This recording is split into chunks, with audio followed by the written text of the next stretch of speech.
Bien, buenas tardes. En esta oportunidad nos encontramos con el señor Rafael Cortosi Beckhoff.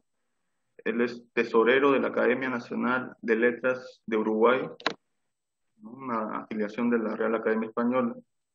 Y el tema de hoy es hablar un poco sobre la literatura uruguaya en este circuito de difusión y preservación, ¿no?, de la lengua y la literatura también. Muy bien. Rafael nació el 22 de noviembre de 1958 en Montevideo, Uruguay. Es el tesorero de la Academia Nacional de Letras de Uruguay, ¿no?, sucursal de la Real Academia. Anteriormente ocupó el cargo de bibliotecario, así como su desempeño en la literatura y el periodismo se han evidenciado por medio de la docencia universitaria, sus ediciones, sus antologías, sus traducciones y su producción textual a través de los géneros del ensayo, la poesía, el cuento y la novela. Muchas de sus publicaciones han sido traducidas a varios idiomas. Entre ellas se encuentran los siguientes títulos: Antología Plural de la Poesía Uruguaya del siglo XX, 1995, Santo Remedio, 2006, Antología de la Poesía Uruguaya del siglo XX, 2010, Partes de Todo, 2012, Santa Poesía, 2012, El Ombligo del Cielo, 2012, y el libro Transparente de las Cosas que Existen y de las que no existen, 2020. Asimismo, ha obtenido reconocimientos internacionales como los del Premio de Poesía del Ministerio de Cultura de Uruguay, el Premio Casa de América de Poesía Americana en España y el Premio José Lezama Lima. Muy bien, una vez presentado el señor Rafael, le voy a formular las preguntas, ¿no? La primera es: ¿qué escritores influyeron en sus intereses literarios? Bueno, muchos escritores, y mi primer contacto con la narrativa tuvo que ver con esos escritores muy típicos de la adolescencia o de la niñez ya más adulta, que fueron Julio Verne y Emilio Salgari. Yo leía en libros que pertenecían a mi padre, pero en esa vasta biblioteca estaba también Crimen y Castigo de Dostoyevsky, o estaba La Comedia Humana de Balzac, de modo que todo eso juntos, sin demasiada diferencia entre lo que era un relato de aventuras y un realismo social balzaciano, formó parte de un referente amplio a mi defensa, donde se podía leer en español, en francés, en otras lenguas. Pero en poesía particularmente, yo me asomo a la poesía latinoamericana y después a la del mundo a partir de algunos nombres que son claves y son muy distintos entre sí.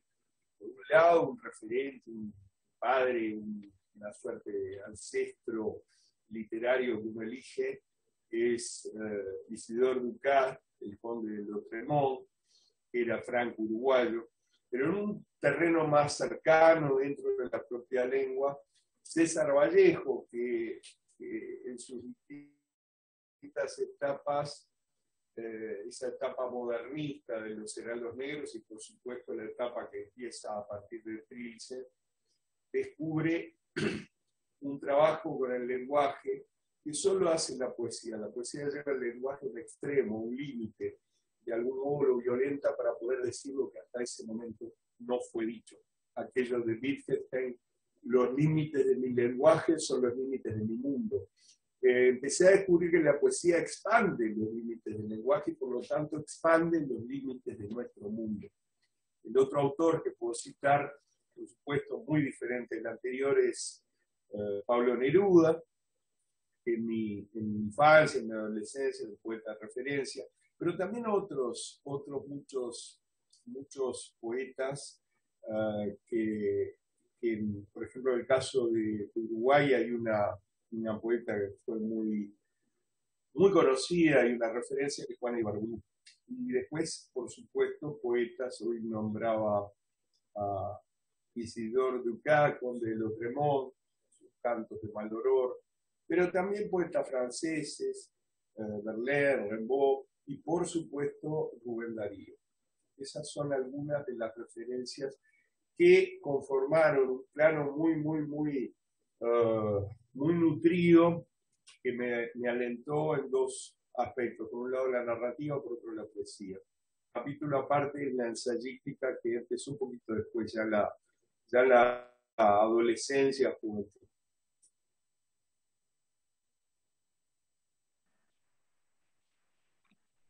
Muy bien. La segunda pregunta es la siguiente. En la producción literaria uruguaya evidencia aportes neurálgicos como los del crítico Ángel Rama, el ensayista José Enrique Rodó y los cuentistas Horacio Quiroga y Juan Carlos Onetti. Frente a ello, ¿considera que ellos son modelos y referentes imprescindibles para los escritores contemporáneos de Uruguay? Sí, en lo que tiene que ver con la reflexión acerca de la literatura, la creación por medio de la palabra sugestiva, y en lo que tiene que ver con el despliegue de un pensamiento a través de la palabra, como es la ensayística de José Enrique Rodó, es una figura señera. Ya mucho más acá en el tiempo, en la generación llamada del 45, el medio siglo uruguayo, 1945, hay dos figuras referenciales, neurálgicas, como dices tú, que son Ángel Rama, con una mirada crítica más social, si se quiere, sobre la producción literaria, y Emil Rodríguez Monegal, otro crítico uruguayo muy importante. Cualquiera de los dos, que son disímiles, son complementarios y pertenecen a la misma generación del 45, y marcan una mirada crítica, una mirada reflexiva sobre el hecho cultural en general, no solamente sobre el hecho de escribir. En la narrativa, por supuesto, hay un cuentista que es fundacional y modélico, que tradujo a Poe a un modo latinoamericano. Es decir, tradujo, quiero decir, no es que lo tradujo su obra, sino que fue su modelo Poe, que es Horacio Quiroga, sin duda un cuentista uruguayo, de origen uruguayo, pero que también vivió en Argentina, que es un modelo. Juan Carlos Onetti, antes de 1950, con la publicación del Pozo, marcó el inicio de una narrativa urbana latinoamericana. En ese sentido es un referente. En 1950 publica La vida breve, que es el nacimiento de esa ciudad imaginaria de Santa María, que no es ni Montevideo ni Buenos Aires, y que de algún modo toma un legado indirectamente de William Faulkner y su Yonnapatagua County, el condado de Yonnapatagua. Pero también, simultáneamente, Onetti, tuve la oportunidad de conocerla y frecuentarla, hay una narradora uruguaya muy importante que es Armonía Somers, exactamente la generación de Onetti. Menos conocida en su época por su condición de mujer, pero trascendental. Tiene una novela muy importante que se llama La mujer desnuda. En el plano de la poesía, sin duda que las mujeres marcaron un plano muy referencial en Uruguay en el siglo XX. La generación del 900, Delmira Agustini y María Eugenia Baferreira, que están a la altura en sus distintos aportes de lo que fue Julio Herrera y Reisig, un modernista. Si uno toma el modernismo latinoamericano, tiene José Asunción Silva, por supuesto, un fundacional más allá de su voluntad, que era Rubén Darío, y Julio Herrera y Reisig en Uruguay. Pero estas mujeres, Delmira Agustini y María Eugenia Baferreira, fueron muy importantes, así como en la década del 30, Juana Ibarburu. De modo que ese es un panorama que sigue siendo actual, sigue siendo referencial, aunque tuvo un cambio muy claro, primero en la generación llamada del 60, y sobre todo en el fin de siglo, es decir, en esas últimas dos décadas, en los 80 y en los 90, que hubo un cambio muy grande, porque el Uruguay es un país pequeño dentro de Latinoamérica y empezaron a desarrollarse de un modo muy vertiginoso los medios masivos de comunicación, de modo que nuestra generación en Latinoamérica y en el mundo pertenece de algún modo a una aldea global. Y entonces los referentes podían ser Bukowski, o podían ser en narrativa Raymond Carver, o podían ser otros latinoamericanos. Yo protejo una generación o una promoción que podríamos llamar a nivel latinoamericano o hispanoamericano como una generación de la aldea global, una generación que estaba atenta a las producciones de muchos lugares del mundo, incluso en otras lenguas, no solo en español.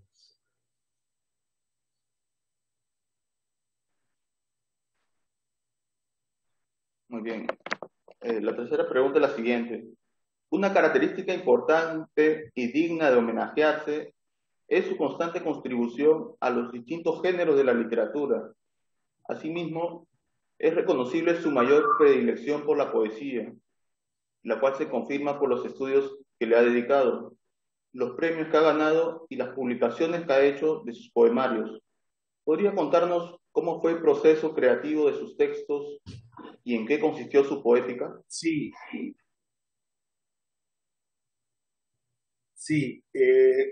yo me asomé muy tempranamente a la poesía, si bien trataba de trabajar en narrativa, sobre todo en cuentos, mi primer logro dentro de lo que podía ser un muchacho de 18 años fui finalista en un importante concurso con una novela. Pero antes de eso yo ya había publicado un libro de poesía.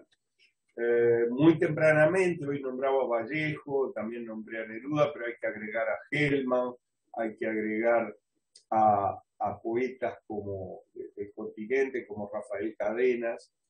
Me mostraron un camino que era esencial. A través de la poesía se podía abordar un proyecto narrativo más adelante, un proyecto de cuento, un proyecto de novela y un proyecto ensayístico. Yo estimo que la poesía, la poiesis como género esencial, es el primer motor, la causa prima de la escritura literaria. Toda creación por medio de la palabra sugerente tiene un núcleo poético. Y yo voy más allá. Todo conocimiento y todo desarrollo epistémico, todo desarrollo de una ciencia posible tiene que ver con una actitud poética frente al mundo. Dice Hegel, de algún modo no hay conocimiento que no sea metafórico, siempre trabajamos desde la construcción del mundo en el lenguaje con metáforas. Entonces, descubrir esa esencialidad fue la que me puso en ese camino de la poesía como centro, más allá de que he abordado distintos géneros y que me interesa mucho la reflexión sobre esos géneros, pero siempre a través de una actitud poética, una actitud que tiene que ver con el descubrimiento del mundo, con el descubrimiento de la cotidianeidad. Hay una escritora, filósofa muy importante española, que fue discípula de Ortega y Gasset. Ortega y Gasset hablaba de la razón vital. María Zambrano habló y conceptualizó en torno a la idea de una razón poética. Yo creo que en este nuevo milenio, en este inicio de otro siglo, que ya vamos en la segunda década y va muy vertiginoso, probablemente cualquier conato humanismo y de estructuración cultural que permita el desarrollo humano tiene que ver con una razón poética. Sea desarrollada a través del género poesía o sea simplemente en la concepción de un pensamiento que se base en esa razón poética, esa razón que ilumina, que descubre, que conecta realidades diversas, a veces no tan evidentes en sus relaciones.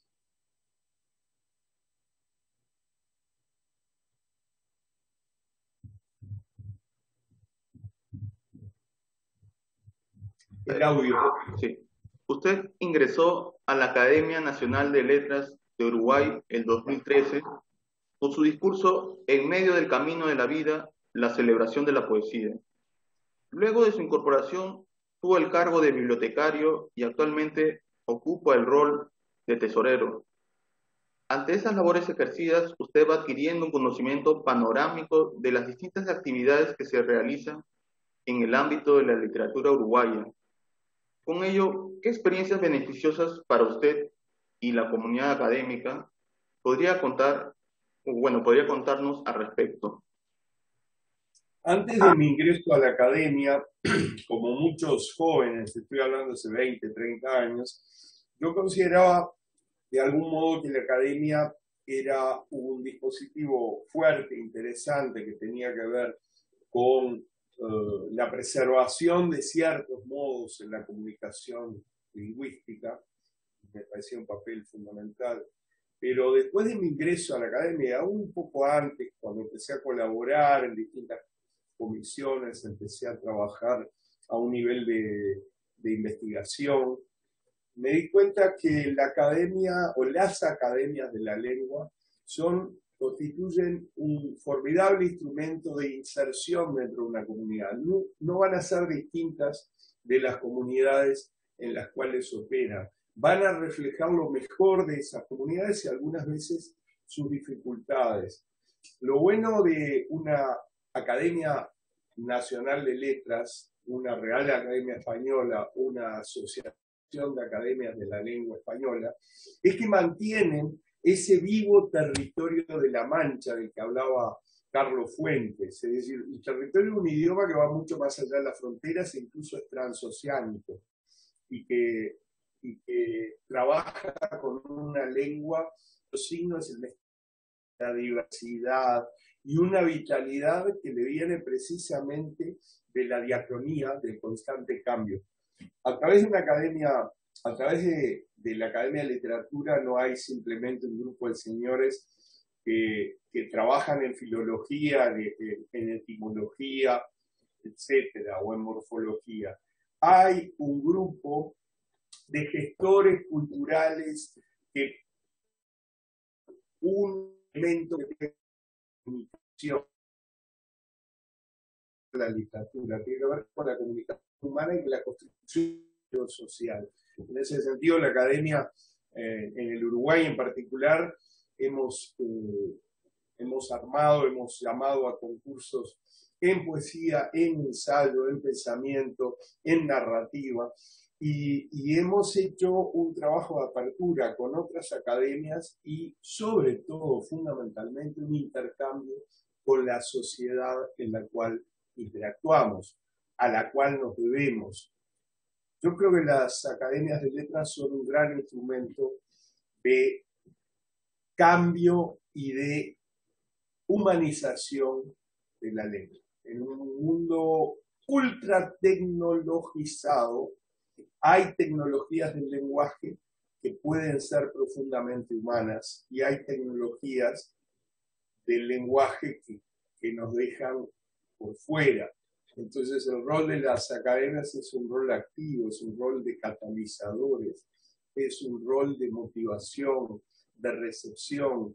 No es un rol preceptivo en el sentido de que decimos así se debe decir algo y así no, sino que es un rol descriptivo y es un rol transformador y de génesis de una conciencia lingüística, una conciencia gramatical, que implica ese uso más adecuado de ese instrumento social que nos hace humanos, que es el...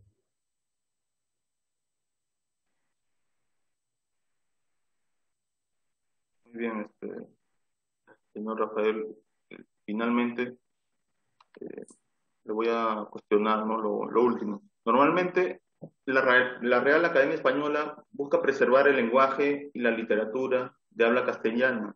Organiza congresos, publica manuales y libros, reedita textos de autores clásicos y trascendentales, entre otras funciones. Frente a ese propósito, ¿cómo la literatura uruguaya ha ingresado a esa dinámica?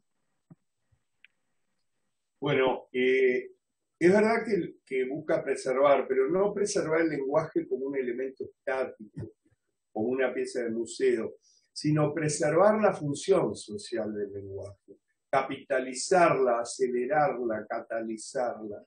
La vinculación con la sociedad uruguaya es una vinculación constante, hay una presencia de la academia en redes sociales, hay una búsqueda constante de distintos registros lingüísticos. Se trabajó un diccionario del español del Uruguay que se está tratando de poner en línea y por lo tanto va cambiando constantemente. Entonces no es preservar tanto el idioma como un elemento fósil, sino preservar el idioma como un organismo vivo que tiene que ver con esa función intrínseca que es la comunicación dentro de una sociedad. A través de los concursos, pero a través de comisiones, a través de paneles, a través de cuestiones que tienen que ver, por ejemplo, con el lenguaje inclusivo, con la discriminación en el lenguaje, con las posibilidades creativas dentro de la lengua, creativas en un sentido mucho más amplio que lo literario, que por supuesto incluye lo literario, y con un sentido del compromiso intelectual. Así se han desarrollado las actividades en los ya varios años que llevo como académico. He podido viajar por otros lugares, conocer gente de otras academias asociadas, y creo que hay un rol dinámico fundamental en esta época de neolenguas, de neolenguajes, de códigos estandarizados como son los de los íconos, de confusión o cofusión, o sea, fusiones simultáneas. La academia trata de discernir, ayudar a discernir, y ella misma se plantea y se responde preguntas en el seno de la sociedad, de un modo colectivo, democrático. Por eso decía hoy que no tiene un rol preceptivo, dogmático, sino que tiene un rol descriptivo y reflexivo.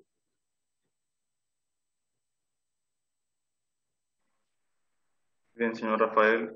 Entonces, una vez resueltas las 5 preguntas, no doy por finalizada la entrevista y reitero nuevamente mis agradecimientos, ¿no?, por haber colaborado, contribuido a exponer sus experiencias y su percepción sobre la literatura uruguaya y en general la preservación de las lenguas en el sentido que ya nos explicó, ¿no?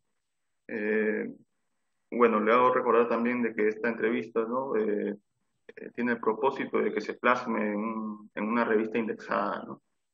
Y bueno, sin más que añadir, me despido, ¿no?, desde Perú y le deseo éxitos, ¿no? Muchas gracias. Te agradezco muchísimo, Jesús. Quedo en comunicación contigo, tanto por mail como por WhatsApp, para si quieres que te envíe algún material, algún PDF, y si quieres añadir alguna otra pregunta, yo con muchísimo gusto te la puedo contestar por escrito.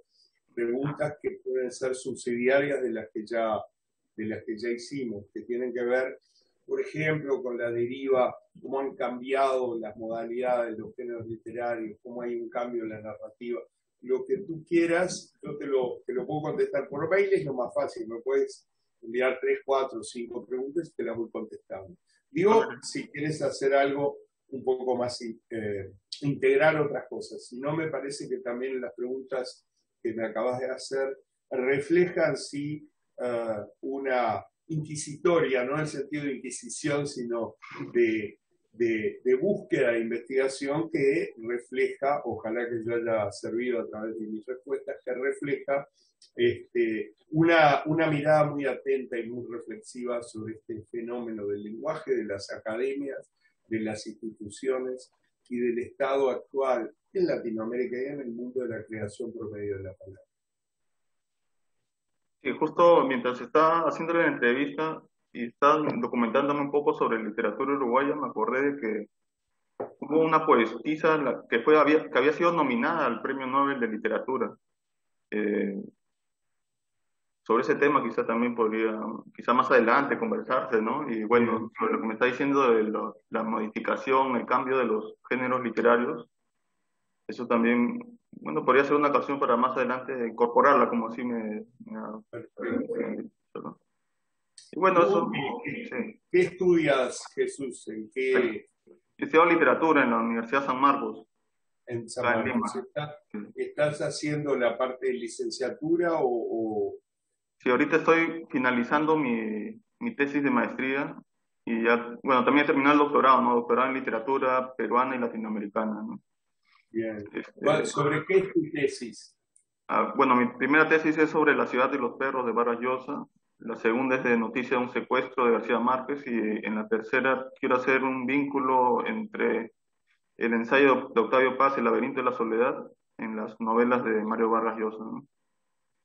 Un poco reflexionar sobre posmodernidad y sujeto escindido y todo lo relacionado con ello.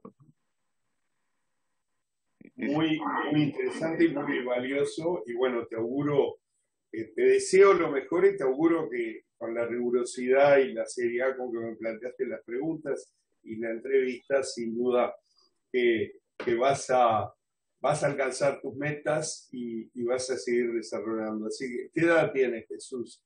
Ahorita tengo 33. 33, parece menos, pero bueno, como decía un amigo, una buena edad para ser crucificado. Sí.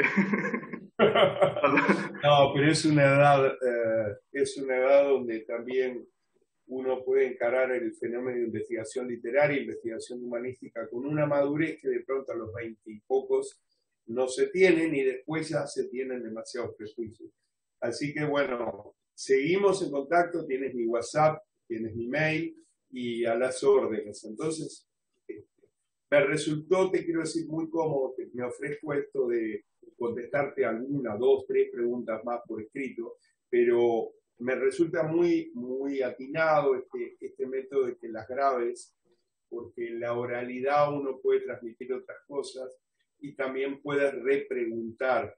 De modo que también, si quieres armar otro encuentro a través de Zoom y grabarlo, con mucho gusto. Lo tenemos que combinar con anticipación. Claro, podría ser como que, claro, hay posibilidad de editarlo, ¿no? Y junto dos entrevistas en una. Y de ahí lo estilo también puede ser, ¿no? Sí. Muy bien. Ya. Muy bien, bueno. Sí. Muchísimas gracias. Ya. Nos vemos. Estamos en contacto. Chao. Chao.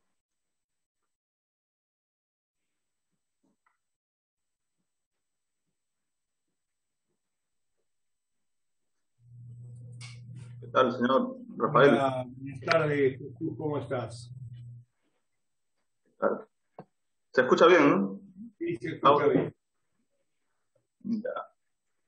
Muy bien, entonces, en esta oportunidad voy a evitar la presentación, ¿no? Porque la idea sería ya complementar la primera entrevista con la segunda.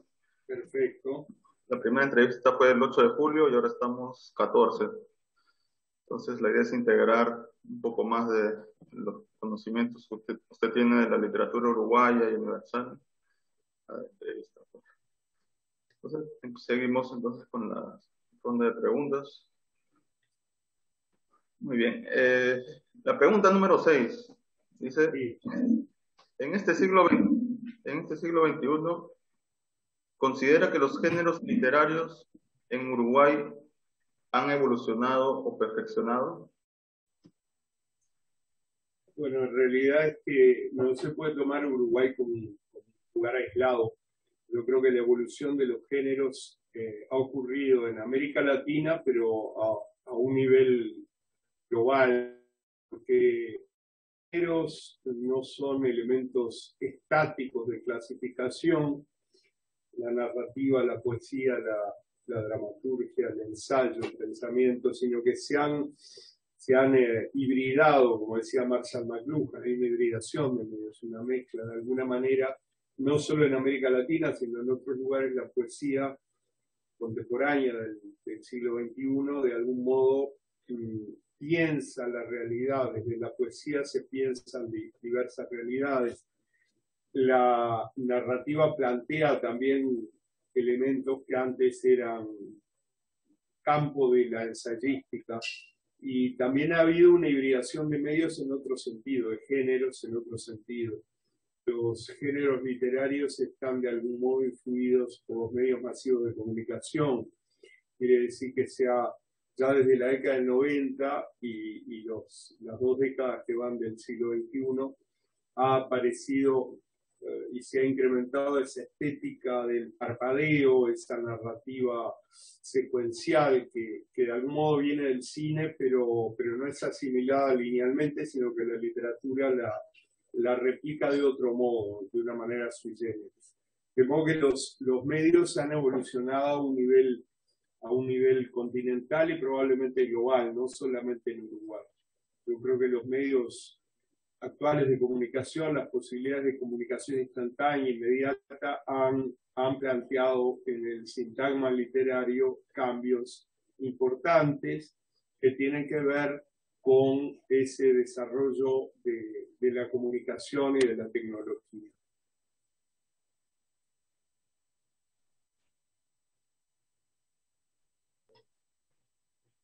La siguiente pregunta es, para verificar el panorama actual de la literatura uruguaya, ¿se requiere un conocimiento sobre la historia, la teoría literaria de ese contexto y su producción?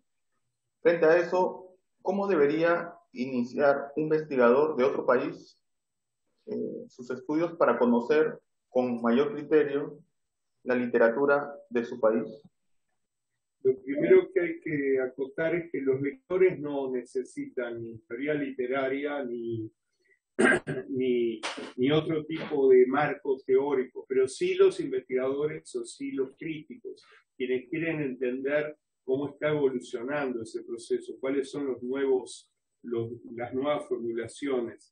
Entonces, no se trata de conocer toda una teoría, sino de entender que la aproximación a lo que está ocurriendo en Uruguay, en Argentina y en otros países de Latinoamérica requiere de pronto una puesta de ciertas miradas que vienen de la teoría literaria, de los estudios culturales, de la relación de la producción estética literaria en función también del entorno, del contexto. Entonces, yo creo que para conocer con criterio la literatura de un país pequeño como Uruguay, pero significativo en América Latina, la idea es entender que los instrumentos críticos deben de alguna manera amoldarse de la realidad y no al revés. La realidad nunca se amolda a los aparatos críticos. Entonces, la mirada sobre la producción uruguaya creo que pasa por una concepción de estudios culturales, una concepción de comunicación a través de diversos medios que no son solamente el libro. La literatura de algún modo ha ampliado sus posibilidades, el libro en el sentido más tradicional, tipográfico. El libro como construcción cultural sigue absolutamente vigente, aunque se lea en pantalla. Entonces creo que hay que entender una aceleración, una suerte de proceso vertiginoso que ha ocurrido no solamente en Uruguay. En Uruguay en particular es de los países de América Latina que más claramente se ha embarcado en la comunicación global a través de Internet y la producción y los e-books. Entonces, deberíamos entenderlo como un todo cultural influido por la tecnología.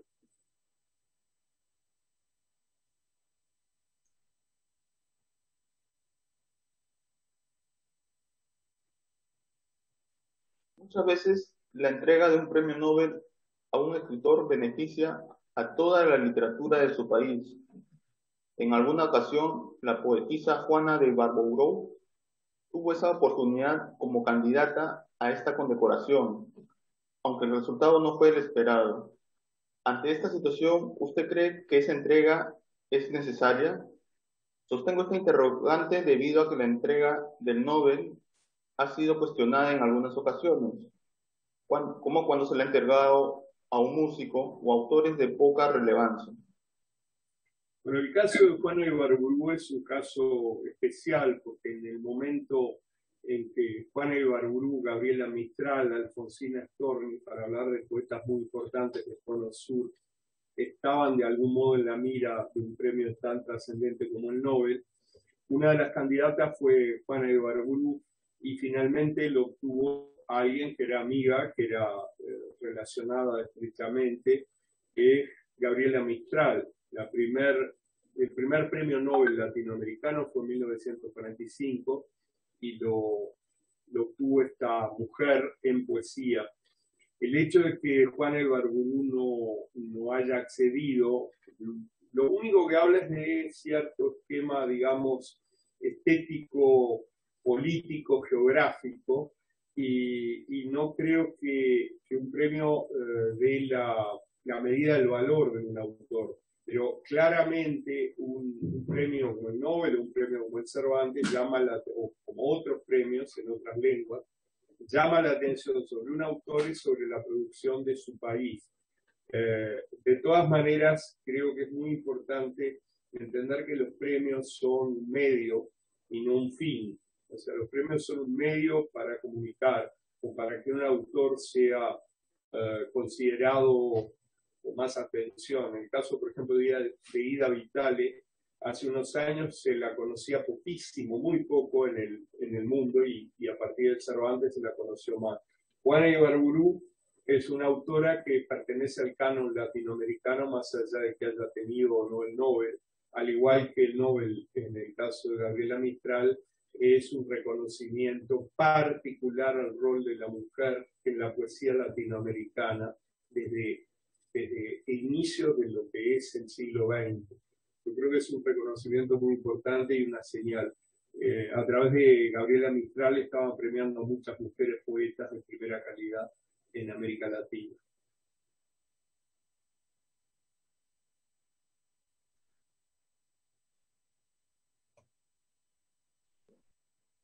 La carrera de literatura permite que uno se vuelva especialista en el análisis de los discursos, es decir, brinda el conocimiento y las herramientas imprescindibles para indagar y comentar un texto en específico. Sin embargo, ¿qué ocurre cuando uno pretende estudiar a un autor clásico? La bibliografía abundante es una limitación para que el académico brinde una propuesta original. Bueno, los autores clásicos responden, lo que se llama clásicos, responden a aquellos autores universales que pasan a integrar el canon. Una de las cosas que ocurre es que cuanto más tiempo transcurre entre la producción de un autor determinado y el momento en que se lo estudia, cuanto más tiempo transcurre, más se acumulan bibliografía crítica. De todas maneras, lo que hace un clásico en esa condición no es tanto la acumulación de bibliografía, sino la capacidad que tiene una generación determinada en un momento histórico de encontrar un significado, un planteo significativo en términos estéticos y en términos humanos. O sea, lo que hace un clásico es la lectura no de sus contemporáneos, sino de las generaciones sucesivas. Por un lado, cuanto más tiempo pasa, más bibliografía hay, más hay que recorrer para el conocimiento profundo.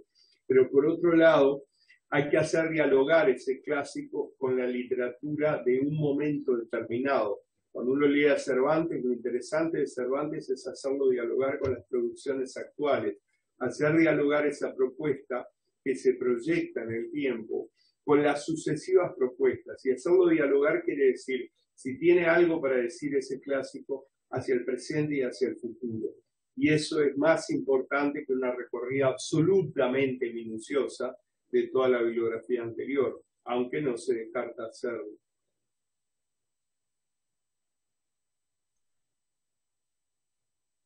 Muy bien, hemos llegado a la última pregunta.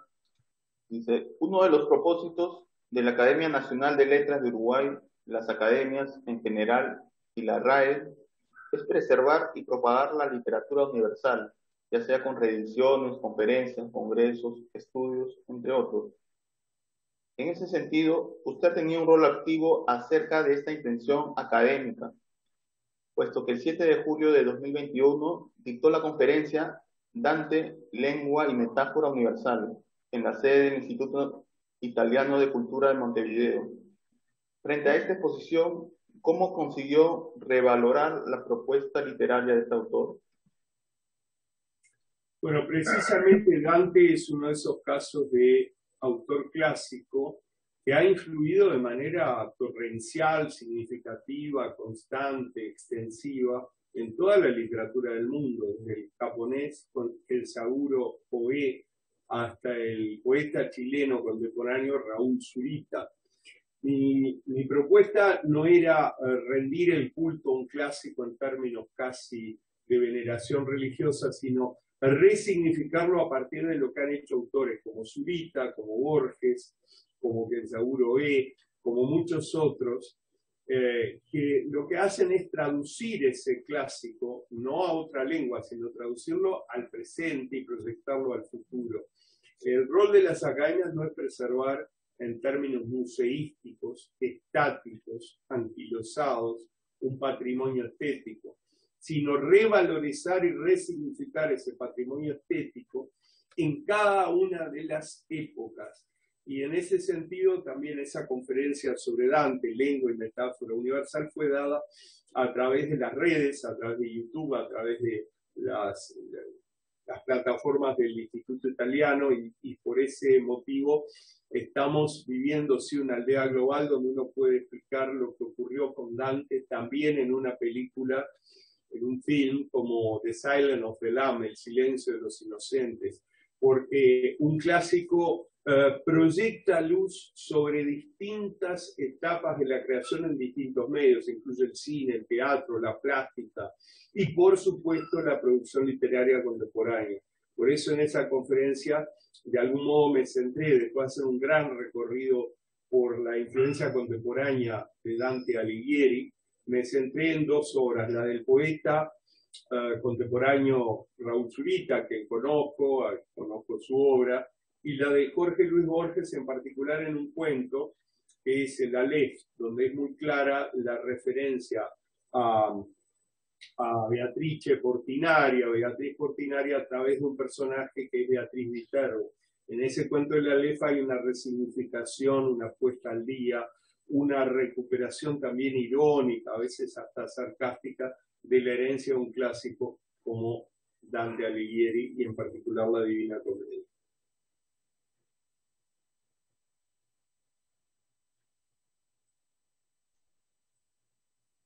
Listo, señor Rafael. Entonces, ya hemos concluido ya las preguntas que quedaron pendientes, quizá, ¿no? Se me había tenido y usted me brindó la oportunidad.